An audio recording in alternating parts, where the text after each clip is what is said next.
धन्यवाद माननीय अध्यक्ष महोदय। आपने मुझे उपराज्यपाल महोदय के अभिभाषण पे धन्यवाद प्रस्ताव जो मेरे साथी मंत्री इंद्रनाथ जी ने रखा था, रविंद्र जी ने रखा था, उस पर बोलने का अवसर दिया। मैं आपका बहुत आभार व्यक्त करता हूं, क्योंकि माननीय मुख्यमंत्री रेखा गुप्ता जी के नेतृत्व में वो अभिभाषण केवल योजनाओं की सूची नहीं था, वो अभिभाषण सरकार के गवर्नेंस इंटेंट को दिखाता है। वो भाषण दिखाता है कि सरकार दृढ़ राजनीतिक इच्छा शक्ति के साथ छोटे, मजबूत, सधे हुए कदमों से अपना लक्ष्य पाने के लिए आगे बढ़ रही है। और वार फुटिंग पर मुख्यमंत्री जी के नेतृत्व में उनके सभी विधायक, सभी ब्यूरोक्रेट्स मिलजुल कर ईमानदारी के साथ दिल्ली में परिवर्तन लाने के लिए काम कर रहे हैं। माननीय अध्यक्ष जी, मैं अभिभाषण पे ही बात करना चाहता था, मगर पिछले 5-7 मिनट, last 5-7 minutes have tempted me to show some reality also. और देखो, गोपाल राय जी एकदम मुस्कुराने लग गए। उन्हें पता चल गया है उनके लोगों ने लूज बॉल फेंक दी है, मुस्कुरा रहे हैं। देखो, उन्हें पता है। अच्छा लगा विपक्षी बेंच भी मैनिफेस्टो की बात करते हैं। अच्छा लगा, आई लाइक इट। मगर काद्यान साहब, शायद आप उस समय आम आदमी पार्टी में थे या नहीं, पता थे मुझे पता नहीं। 70 सूत्रीय एजेंडा निकला था, 70 विधानसभाओं का। 2 लाख रोजगार देने की बात थी, लास्ट माइल कनेक्टिविटी की बात थी, अन्य बहुत सारी बातें थी। उसके बाद 70 सूत्रीय एजेंडा गुम हो गया। फिर ये 10 बिंदु आ गए। 10 बिंदु कहते हैं, we will reduce pollution in to a third of the current levels, over 2 crore trees will be planted. आपने तो 5 करोड़ बता दिए। And Yamuna to be cleaned and regenerated. हो चुकी है, यमुना बिल्कुल स्वच्छ बह रही है। आपने 5 साल पहले ही करके गए थे, 1 साल 11 महीने पहले आप करके, हाँ 11 महीने, मुझे पता है। और मुझे आप जैसे ही आपकी पार्टी के कुछ लोगों ने बताया है, आप सब उन पुराने नेताओं से ऊब चुके हो। इसीलिए उनके 10 साल के कच्चे चिट्ठे यहां तुम खोलते हो, इसीलिए आप खोलते हो यहां, इसीलिए बताते हो हम 11 साल लगे रहे गाल बजा बजा के, हम नहीं कर पाए यमुना साफ, हम नहीं कर पाए। मगर ऑडेसिटी ये है माननीय अध्यक्ष जी, ऑडेसिटी ये है, 10 महीने में पूछते हैं, कहते हैं उपराज्यपाल जी के हाथ में आपने कागज लिख के दे दिए। पिछले 10-11 साल तो उपराज्यपाल जी लंदन से कागज मंगा के पढ़ते थे, ये नहीं देते थे, इनका मंत्रिमंडल नहीं देता था। इतना अर्बन नक्सल्स की इतनी बड़ी पहचान है ये, आप कहां से बना के देते थे? आपके कागज उपराज्यपाल नहीं, पर अभिभाषण उपराज्यपाल को आपकी सरकार नहीं लिख के देती थी। केवल झूठ बोलो, झूठ बोलो, झूठ बोलो और भाग जाओ। अरविंद केजरीवाल जी झूठ बोल के भाग गए कि दिल्ली के शिक्षक कुत्तों की गिनती करने पे लगाए हैं। मैं बार बार पूछ रहा हूं, माफी मांगो, माफी मांगो। आतिशी जी बोल के भाग गई, सदन से ही गायब हो गए। इसलिए मैं ये सब बातें करना नहीं चाहता था, मगर लास्ट फ्यू मिनट्स टेम्प्टेड मी, तो थोड़ा आईना दिखाना कभी कभी जरूरी होता है। आदमी को गलतफहमी नहीं होनी चाहिए। हाँ, कोई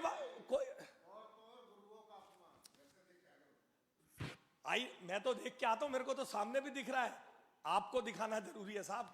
माननीय अध्यक्ष जी, मैं मूल विषय पे आता हूं। आदरणीय मुख्यमंत्री श्रीमती रेखा गुप्ता जी के नेतृत्व में जो राज्यपाल जी का, उपराज्यपाल जी का अभिभाषण हमारे समक्ष आया है, वो डिलीवरी ओरिएंटेड गवर्नेंस का डॉक्यूमेंट है, जिसने 11 महीने में प्रोसेस सिंप्लीफिकेशन, अप्रूवल टाइमलाइंस और एडमिनिस्ट्रेटिव रिस्पॉन्सिवनेस पर बड़ा काम हुआ है। बहुत सारे ईज ऑफ डूइंग बिजनेस के काम हुए हैं, पुलिस की लाइसेंसिंग से लेकर और बहुत सारे लाइसेंसिंग के कामों में सुविधा देने का काम इस मात्र 10 महीने के समय में मुख्यमंत्री रेखा गुप्ता जी के नेतृत्व में हुआ है।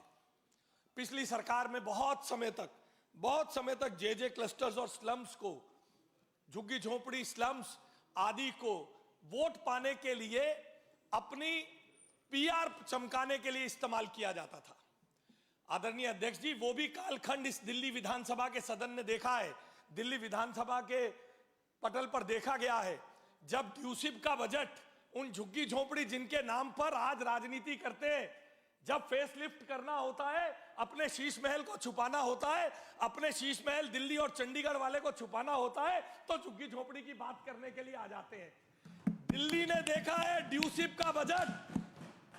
का बजट रात को 31 मार्च को 11:55 पर जारी किया और 12 बजे बजट लैप्स हो गया। 1 रुपया भी झुग्गियों में खर्च नहीं हुआ, ये ऑन रिकॉर्ड है। और इस 11 महीने के कालखंड में आदरणीय मुख्यमंत्री रेखा गुप्ता जी के नेतृत्व में झुग्गी झोंपड़ियों में काम के साथ साथ जिन टॉयलेट्स को बनाने के लिए, उन झुग्गियों की माताओं बहनों के सम्मान के लिए आज तक इन्होंने बाथरूम, स्नान गृह नहीं बनवाए, उनको बनवाने तक का बजट पास हुआ और काम बहुत तेजी के साथ उसमें सुधार के लिए काम चल रहा है। बार बार साहब कह रहे थे अटल कैंटीन, अटल कैंटीन, अटल कैंटीन, अटल कैंटीन। एक पुराने जमाने की विज्ञापन को मैं बहुत बार कोट कर चुका हूं साहब।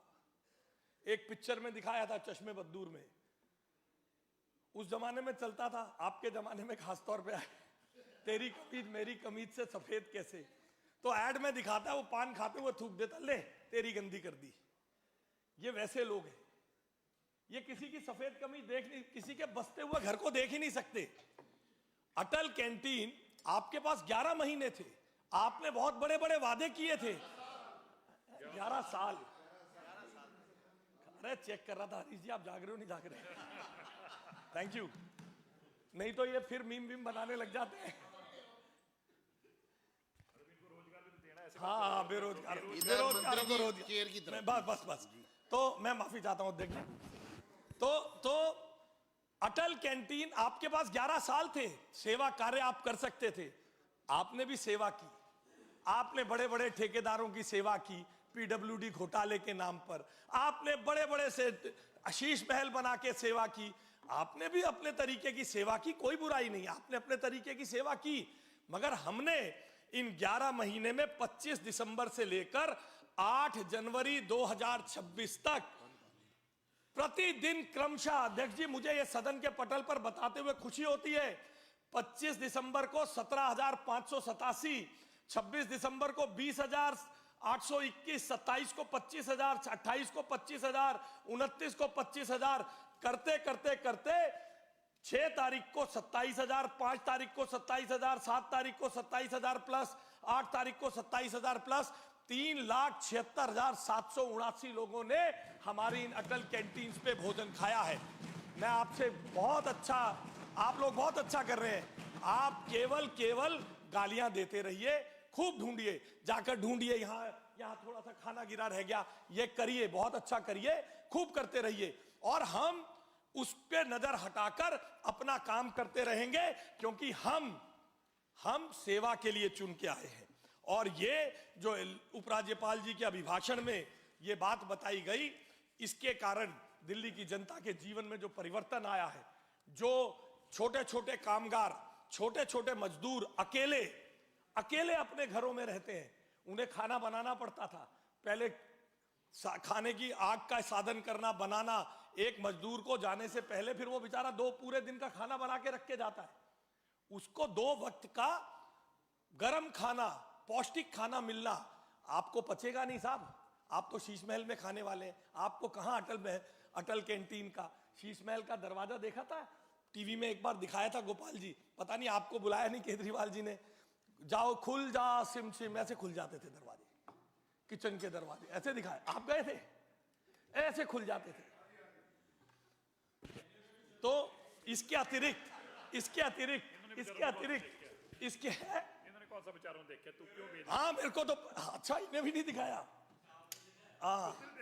हमने तो टीवी में देखा, आपको तो आपके तरह के कुछ विधायक बता रहे थे, आप में से तो किसी को सौभाग्य भी नहीं मिला था सचिवालय में जाके मुख्यमंत्री के कार्यालय को देख लेते, वो भी अब मिला है, तुम में से कोई मुख्यमंत्री के पास गया है तो 11 महीने में ये परिवर्तन हो गया तुम्हारे जीवन में, तुम्हें समझ नहीं आएगा। ये बहुत बड़ा परिवर्तन है, बहुत बड़ा परिवर्तन है। विधायक को मुख्यमंत्री के कार्यालय में जाने का मौका अब मिला 11 महीने में, घुसने नहीं, दरवाजे नहीं खुलते थे। इन विचारों के लिए तो ये अच्छी सरकार है जो कम से कम मुख्यमंत्री कमरे में तो आना पड़ रहा है।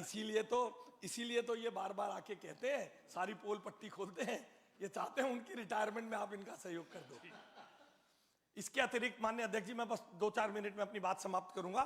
फीस के संदर्भ में, शिक्षा के संदर्भ में बहुत बहुत बहुत व्यापक परिवर्तन हुए हैं। इन्होंने तो आज भी बड़ी कोशिश की थी साहब, इनके द्वारा पालित पोषित एनजीओ जो कई ऐसी हैं जिनको, जो इनके द्वारा पालित पोषित है, बड़ी कोशिश की थी कोर्ट में जाके स्टे लाने की, मगर जाको रखे साइयां मार सके ना कोई। कोर्ट ने भी कोई स्टे देने से मना किया। आगे न्यायालय जो निर्णय करेगा करेंगे। और बहुत ज्यादा मैं इस डिबेट में पढ़ना नहीं चाहता हूं कि जो ये स्कूलों के नामों के बारे में कह रहे हैं, उस पर भी थोड़े समय में जब मौका आएगा आगे आपको जवाब देंगे बहुत अच्छी तरह से। आपका आईना फिर आपको भी शीशा दिखाया जाएगा, बहुत अच्छी तरह से शीशा दिखाया जाएगा। मगर सरकार का गवर्नेंस का इंटेंट है, एक प्रोसेस को सेट किया गया है। रोज रोज फीस के लिए भागना, रोज रोज हड़तालें करवाना, ये गवर्नेंस मॉडल था पिछले 11 साल का, ये गवर्नेंस मॉडल था। मैं यहां बड़े फक्र के साथ कहता हूं, आदरणीय रेखा गुप्ता जी के नेतृत्व में दिल्ली की सरकार के लिए 18 लाख सरकारी स्कूलों में पढ़ने वाले बच्चे और 18 लाख प्राइवेट स्कूल में पढ़ने वाले बच्चे, सब बच्चे हमारे हैं। हर बच्चे की वेलबींग, हर बच्चे की मेंटल, फाइनेंशियल, इमोशनल स्टेबिलिटी, ये हमारा काम है। हम मुख्यमंत्री जी के नेतृत्व में 11 महीने में उसे संरक्षित करने में सफल हुए और उपराज्यपाल जी का अभिभाषण इस बात को परिलक्षित करता है। और सबसे बड़ी बात समझने की यह है, 11 महीने पहले के दृश्यों को याद करिए। आदरणीय सदस्य जो यहां मेरी बात सुन रहे हैं, वो सब याद करिए। दिल्ली में क्या होता था? दिल्ली में सड़कों पे कूड़ा पड़ा रहता था और मेरे सफाई कर्मचारी भाई बहन हड़ताल पे रहते थे, तनख्वाह नहीं मिलती थी। क्या होता था दिल्ली में? क्या होता था दिल्ली में? केजरीवाल जी एबीपी न्यूज जैसे किसी चैनल पर बैठकर दिवाली मनाते थे अपने परिवार के साथ, और 12 कॉलेजों के शिक्षक, 12 कॉलेजों के टीचर, उनके नॉन टीचिंग स्टाफ अपने कॉलेजों के बाहर भूख हड़ताल पे बैठते थे। महीनों महीनों तनख्वाह नहीं मिलती थी, महीनों महीनों तनख्वाह नहीं मिलती थी। 11 महीने में सरकार ने वो प्रोसेस सेट राइट कर दिया। अब नगर निगम को सरकार ये नहीं कहती कि तेरे लिए बजट नहीं है। क्या बदल गया? ये कहते हैं सरकार ने क्या बदल दिया? सरकार ने बदल दिया। अब नगर निगम और दिल्ली सरकार में लड़ाई नहीं है, हम जिम्मेदारी लेते हैं। हम नहीं कहते कि नगर निगम फलाने की है, ढिमकाने की है। हम दिल्ली के रखवाले के रूप में, दिल्ली के सेवक के रूप में चुन के आए और मुख्यमंत्री जी के नेतृत्व में हमने पैसा भी दिया है, राजनीतिक इंटेंट भी दी है और करके दिखाया है। कॉलेजों के पैसे अचानक क्या हो गया? क्या हो गया अचानक दिल्ली के पास? क्या दिल्ली की सरकार की जेब में फालतू पैसा आ गया? केवल राजनीतिक इंटेंट के साथ काम हुआ है, गवर्नेंस की इंटेंट के साथ काम हुआ है। हर कॉलेज को पैसा दिया गया है, हर कॉलेज को। पिछले, आप जानकर हैरान होंगे माननीय सदस्यों, मैं आपके समक्ष आज बताना चाहता हूं, इस सरकार ने 11 साल में उन कॉलेजेस की रिपेयर की, बिल्डिंग की रिपेयर के लिए 1 रुपया जारी नहीं किया था। हमने ग्रांट इन एड के सारे प्रोसेसेस को बिल्कुल ठीक से कर दिया और हमने कोई एहसान नहीं किया है, हमने रेस्टोरेशन ऑफ राइट्स किया है। नगर निगम और दिल्ली की जनता का राइट है ये, हमने उसको रेस्टोर करके दिखाया है। और साथ ही साथ हायर एजुकेशन के फील्ड में जो एलजी साहब ने अपने अभिभाषण में मुख्यमंत्री जी के नेतृत्व में पढ़कर बताया किस तरीके से एडुसिटी के बारे में काम हुआ है। कांवड़ यात्रा के संदर्भ में हमारी सरकार ने बड़ा काम किया है और मुझे आप सबको ये बताते हुए बहुत खुशी होती है, एलजी साहब ने भी अपने अभिभाषण में जिक्र किया, मुख्यमंत्री जी के नेतृत्व में पावर विभाग ने अगले 4 साल का पावर मास्टर प्लान बनाया है। 17,000 करोड़ रुपए की लागत से आप सबकी विधानसभाओं में आने वाले समय में डिस्ट्रीब्यूशन नेटवर्क को पूरा करने का, सुदृढ़ करने का काम सरकार करने जा रही है। उस इंटेंट को भी इस अभिभाषण में राष्ट्रपति जी ने बताया है। आपकी भी विधानसभा होगी साहब। अभय जी बेचारे रोते रहते थे, 4 कैमरे नहीं मिले इनको, मगर हम नहीं वो करेंगे। हमारी लड़ाई आपसे आइडियोलॉजिकल है, हमारी लड़ाई दिल्ली की जनता से थोड़ी ना है। आपने हमसे लड़ने के लिए दिल्ली की जनता से लड़ाई लड़ी, इसलिए दिल्ली की जनता ने मालिकों को उनकी औकात बता दी, मालिकों को उनकी हैसियत बता दी। चलिए, थैंक यू जी। माननीय अध्यक्ष महोदय, मैं बहुत लंबा आपसे आपका आभार व्यक्त करता हूं। ये लंबा विषय है, मगर दिल्ली की जनता आज इस पवित्र सदन के माध्यम से आदरणीय मुख्यमंत्री जी को सुनना चाहती है। उनके 11 महीने के कार्यकाल में उपराज्यपाल जी ने जो उपलब्धियां बताई, उनके संदर्भ में उनके प्रभावशाली नेतृत्व, उनके गवर्नेंस इंटेंट, उनके कठोर निर्णय की क्षमता, उनकी वो क्षमता जिसने गवर्नेंस को मजबूत करने के साथ साथ एडमिनिस्ट्रेशन को सेट राइट करने के लिए भ्रष्टाचारियों को सस्पेंड करने का काम भी किया, मगर उसमें भी भ्रष्टाचारियों के साथ खड़े होकर हमारे विपक्षी दलों ने भ्रष्टाचार को बढ़ाने की कोशिश की। कहां चले गए अचानक वो कैमरे, कहां चले गए अचानक वो मोबाइल जो कहते थे फोटो ले लेना, कितने वीडियो बने। ये एक महिला मुख्यमंत्री का इंटेंट था, हिम्मत थी, जो खड़े पैर 3 भ्रष्टाचारियों को 1 मिनट में सस्पेंड करके दिल्ली में कानून के राज को खड़ा करने का सवाल किया। आपने मुझे बोलने का मौका दिया, बहुत बहुत धन्यवाद। माननीय मुख्यमंत्री श्रीमती रेखा गुप्ता अब चर्चा का जवाब दें।